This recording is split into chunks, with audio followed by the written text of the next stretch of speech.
প্রথমত মাদকের ব্যাপারে যদি বলি, মাদকের ব্যাপারে আমরা অত্যন্ত কঠোর, কোনোভাবেই যেন মাদকটা আমাদের দেশের অভ্যন্তরে প্রবেশ না করে।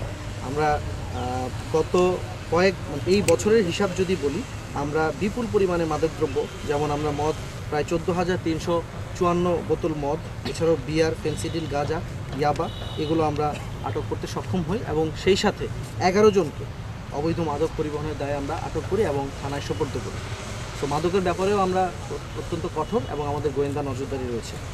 যদি অস্ত্রের ব্যাপারে বলি, অবৈধ অস্ত্র 48 বিজিবি কর্তৃক গত কয়েক মাসে আমরা 2টি রিভলভার, বিদেশি রিভলভার, বেশ কয়েকটি এয়ারগান, 5টার মতো এয়ারগান, কিছু হাই এক্সপ্লোসিভ এবং 2টি ডেটোনেটর আমরা আটক করি। দেশের যে স্থিতিশীল পরিস্থিতি, এটাকে যেন কোনোভাবেই অস্থিতিশীল করতে না পারে এবং কোনোভাবেই যেন নাশকতা তৈরি করতে না পারে, এটার রোধকল্পে আমরা অবশ্যই সজাগ আছি এবং সর্বতভাবে আমরা চেষ্টা করে যাচ্ছি কোনোভাবেই যেন অবৈধভাবে বা অবৈধ উপায়ে এই অস্ত্রগুলো আমাদের দেশের না। এইটা আসলে পলিসিগত বাধা বা এ ধরনের কিছু থাকার কোনো বাধ্যবাধকতা নেই। এটার একটা নির্দিষ্ট নিয়ম আছে, আইন আছে, আইনানুগ ব্যবস্থা অনুযায়ী কার্যক্রম হবে।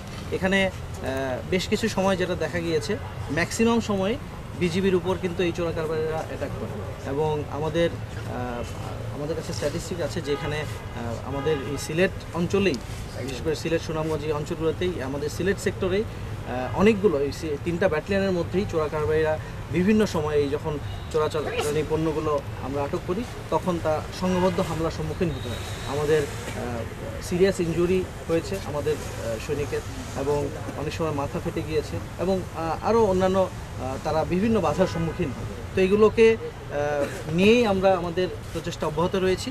সেই ক্ষেত্রে বিভিন্ন সময় দেখা যায় যে ইভেন আমাদের সুনামগঞ্জ ব্যাটালিয়নে হয়েছে যে বিজিবি সদস্যের উপরেও ছড়া গুলি দিয়ে চোরা কারবারিরা গুলি করেছে। তো এই ধরনের অনেক ঘটনা ঘটেছে।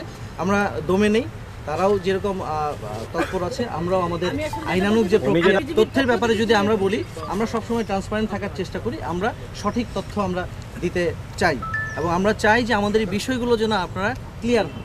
বাট আপনারা জানেন, কোনো ঘটনা ঘটার পরে তৎক্ষণাৎ যদি আমরা কোনো তথ্য দিই, সেটার আসলে ট্রান্সপারেন্সি বা সেটার অথেন্টিসিটি আসলে হয় না। এটা একটা গোয়েন্দা, এটা একটা তদন্তের ব্যাপার আছে। তো তদন্ত সাপেক্ষে কিন্তু আমরা এই তথ্যগুলো দিতে পারবো না। আপনি হয়তো ভাবতে পারেন যে হয়তো বোঝাই যাচ্ছে দুই পক্ষের সংঘর্ষ, বাট একটা ঘটনা যখন ঘটে, আমরা যখন একটা অপারেশন করি, অপারেশনগুলো খুব রিস্কি থাকে। এই অপারেশনগুলোর ভিতরে আসলে কোন পরিস্থিতি হয়, এই জিনিসগুলো আসলে তদন্ত ছাড়া ফ্ল্যাট কমেন্ট করা আসলে আমার মনে হয় ঠিক হবে না এবং সঠিক তদন্ত সাপেক্ষেই আসলে আমরা ইনফরমেশনগুলো শেয়ার করি। আপনারা হয়তোবা জানবেন যে আমরা কিন্তু এই ধরনের ঘটনাগুলোর ক্ষেত্রে আমরা বিজিবির যে ভেরিফাইড পেজ আছে, ওগুলো থেকেই কিন্তু আমরা আমাদের বিভিন্ন সময় আমরা কমেন্ট দিই বা আমাদের যে বক্তব্য সেটা আমরা তুলে ধরি। এর বাইরে যতটুকু সম্ভব আমাদের ইনস্ট্যান্ট সেটা আমরা তুলে ধরি। এর বাইরে যতটুকু দরকার সেটা আসলে ইনস্ট্যান্ট দেওয়া যায় না। এটা আসলে তদন্ত সাপেক্ষেই হয়তো আমরা এটা বলতে পারবো। কোনো ঘটনা ইনস্ট্যান্ট, আমি শিওর যে আপনারা সবাই চান যে আসলে ঘটনাটা কী, এটা আমরাও চাই আসলে ঘটনাটা কী হোক, বাট আসলে ঘটনা ঘটার সাথে সাথেই তদন্ত ব্যতীত এই ঘটনা আসলে কমেন্ট করাটা বা একটা তথ্য নির্ভুলভাবে দেওয়ার জন্য একটু সময় সাপেক্ষ।